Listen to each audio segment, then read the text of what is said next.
கோவை ரோந்து பணிகளை மேற்கொள்ள வசதியாக கோவை மாநகர காவல்துறைக்கு ட்ரைக் பைக் வாங்கப்பட்டுள்ளது. கோவை மாநகரில் குற்றச் சம்பவங்களை தடுக்கும் விதமாக பல்வேறு நடவடிக்கைகளை போலீசார் மேற்கொண்டு வருகின்றனர். சமீபத்தில் மாநகர போலீசார் சுலபமாக ரோந்து பணியை மேற்கொள்ளும் விதமாக ஆட்டோக்கள் வாங்கப்பட்டு ஒவ்வொரு காவல் நிலையத்திற்கும் வழங்கப்பட்டன. இதனிடையே ரேஸ்கோர்ஸ், VUC பூங்கா உள்ளிட்ட மக்கள் அதிகம் கூடும் இடங்களில் ரோந்து பணியை மேற்கொள்ள வசதியாக கோவை மாநகர காவல்துறைக்கு ட்ரைக் பைக் வாங்கப்பட்டுள்ளது. 3 சக்கரங்கள் கொண்ட இந்த ட்ரைக் பைக்கில் போலீசார் சுலபமாக நெரிசலுக்குள் நுழைந்து வெளியேற முடியும். பேட்டரி மூலம் இயங்கும் இந்த ட்ரைக் பைக்கில் ஒலிபெருக்கியும் பொருத்தப்பட்டுள்ளது.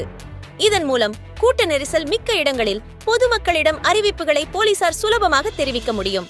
காவல்துறையை நவீனமயமாக்கும் விதமாக வாங்கப்பட்டுள்ள இந்த ட்ரைக் பைக் இன்று கோவை மாநகர காவல் ஆணையர் பாலகிருஷ்ணன் ஆய்வு செய்தார்.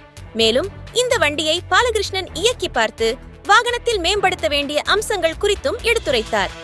இந்த ட்ரைக் பைக் விரைவில் கோவை மாநகரம் முழுவதும் ரோந்து செல்லும் என்று எதிர்பார்க்கலாம். ஏற்கனவே மாநகரில் பெரும்பாலான பகுதிகள் CCTV கேமராக்கள் மூலம் கண்காணிக்கப்பட்டு வரும் நிலையில் இந்த ட்ரைக் பைக் அறிமுகம் குற்றச் செயல்களில் ஈடுபடுவோரிடம் ஓடவும் முடியாது, ஒளியவும் முடியாது என்பதை பறைசாற்றும் விதமாக அமைந்துள்ளது. எங்களது செய்தியை அனைவருக்கும் ஷேர் செய்யுங்கள்.